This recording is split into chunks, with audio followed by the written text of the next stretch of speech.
दोस्तों, एक बार फिर से मैं आपके सामने एक नया और बहुत यूज़फुल वीडियो लेकर आया हूँ।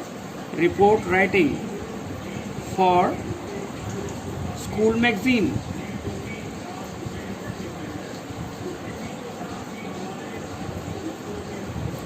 स्कूल पूरे साल भर बहुत तरह की एक्टिविटीज़ होती है, बहुत सारे वहाँ इवेंट्स होते हैं।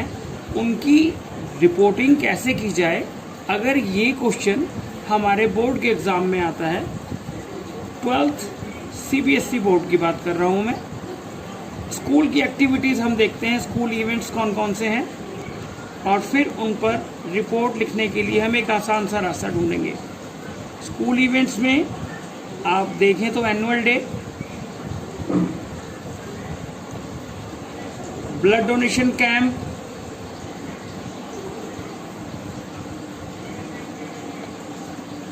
साइंस फेयर या साइंस एग्जीबिशन,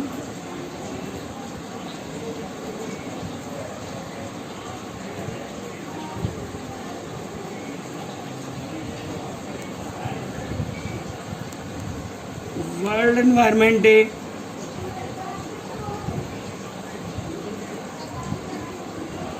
स्पोर्ट्स डे,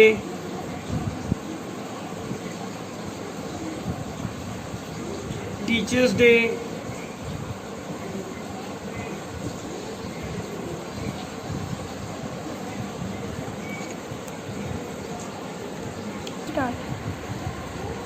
इन सारी एक्टिविटीज़ के लिए, इन सारे इवेंट्स के लिए अगर आप रिपोर्ट लिखना चाहते हैं तो फॉर्मेट मैं आपको बता चुका हूँ पहले ही। बॉक्स में आप अपनी रिपोर्ट को लिखते हैं और स्टार्टिंग हेडिंग से करते हैं। रिपोर्टर का नाम, प्लेस और डेट यहाँ लिखते हैं।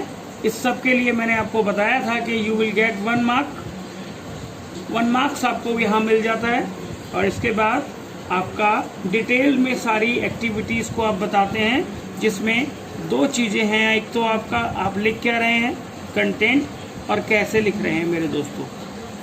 इनको यहाँ ज़रूर चेक किया जाता है। इसके बारे में मैं आपको बता चुका हूँ। इसके 5 मार्क्स हैं, इसके 4 मार्क्स जो कि मैंने आपको बताया था 2+2 के रूप में डिवाइड है। आज हम फॉर्मेट के बारे में करेंगे।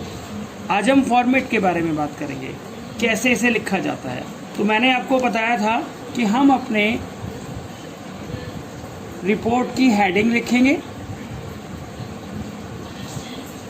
बाय के बाद यहाँ पर नाम लिखेंगे रिपोर्टर का, और यहाँ पर प्लेस, और प्लेस के बाद डेट, और फिर शुरू करते हैं। प्रोग्राम क्या है उसका नाम सबसे पहले लिखा जाएगा। जैसे स्पोर्ट्स डे है, एनुअल डे है, या कोई और डे है, कोई और इवेंट है, तो सबसे पहले उसका नाम लिखा जाएगा। फिर वाज, पैसिव वॉइस में हम ले रहे हैं। ऑर्गेनाइज लिख सकते हैं आप, यहाँ चाहें तो आप सेलिब्रेटेड लिख सकते हैं, चॉइस है आपके पास। हेल्ड लिस्ट का इस्तेमाल कर सकते हैं। And you can use here a new word, conducted, जो कि मोस्टली यूज़ होता है वर्कशॉप के लिए या सेमिनार के लिए। तो अब आपके पास, आपने देखा 3 चॉइस हैं। या तो आप ऑर्गेनाइज लिखिए, या आप लिखिए वहाँ पर सेलिब्रेटेड, हेल्ड, और या एक और चॉइस मैंने आपको बताई थी, कंडक्टेड। फिर इसके बाद लिखा जाता है बाय, और बाय के बाद ऑर्गेनाइज़र का नाम आता है। ऑर्गेनाइज़र कौन होता है? या तो स्कूल का नाम ऑर्गेनाइज़र होता है, या स्कूल का कोई डिपार्टमेंट, या स्कूल का कोई क्लब हमारा ऑर्गेनाइज़र कहलाता है। इसके बाद हम लिखते हैं ऑन, और ऑन के बाद लिखी जाती है डेट, और ऑन के बाद फिर हम एक बार ऐट लिखते हैं, जिसमें हमें लिखना होता है वेन्यू या प्लेस। आखिर वो इवेंट कहाँ पर हुआ है, किस स्थान पर हुआ है, ये हम उसका नाम यहाँ लिखते हैं। और आखिर में फिर दोबारा से ऐट लिखते हैं। इस ऐट के बाद आपको लिखना पड़ता है किस टाइम पर प्रोग्राम हुआ था वो। तो मैं एक बार दोबारा से अपनी बात को कह देता हूँ। जो मैंने आपको बताया है वो क्या है। मैंने आपसे कहा था एक बॉक्स बनाएंगे, बॉक्स में पहले नंबर पर हेडिंग रखेंगे, हेडिंग के बाद नेम ऑफ द रिपोर्टर, फिर प्लेस और डेट को लिखा जाएगा और फिर प्रोग्राम का नाम।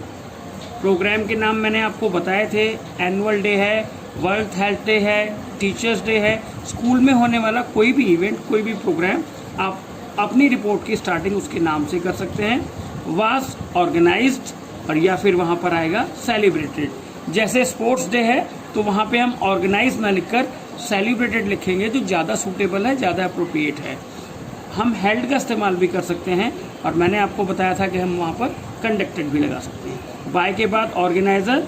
ऑर्गेनाइज़र में मेरे दोस्तों या तो स्कूल का नाम लिखते हैं या फिर स्कूल की कोई सोसाइटी है या स्कूल का कोई क्लब है। जैसे कोई टूर कहीं पर गया था और वो टूर हिस्ट्री क्लब लेकर गया या इंग्लिश क्लब लेकर गया, तो ये हमारा ऑर्गेनाइज़र है। फिर इसके बाद डेट, किस डेट पर ये इवेंट हुआ था, प्रोग्राम कब हुआ था और कहाँ पर हुआ था, ऐट लिखकर उसके बाद उसका नाम, किस टाइम पर हुआ था, तो हम यहाँ ऐट लगा सकते हैं। इतना हम लिखने के बाद आगे चलते हैं। तो प्रोग्राम जब आगे बढ़ता है तो प्रोग्राम में हम देखते हैं कि क्या कोई चीफ गेस्ट आया था। अगर कोई चीफ गेस्ट आया है तो हम उसका भी नाम यहाँ पर लिखेंगे और चीफ गेस्ट के लिए हम लिखेंगे ऑनरेबल। जो भी चीफ गेस्ट हैं उनकी पोस्ट और उनका नाम यहाँ पर लिखा जाएगा। Grace the occasion, grace the occasion, उन्होंने उस मौके की शोभा बढ़ाई, उस मौके की शोभा बढ़ाई विथ हिज या हर, हिज अगर आदमी है, हर या लेडी है, ग्रेशियस प्रेजेंस, ग्रेशियस प्रेजेंस।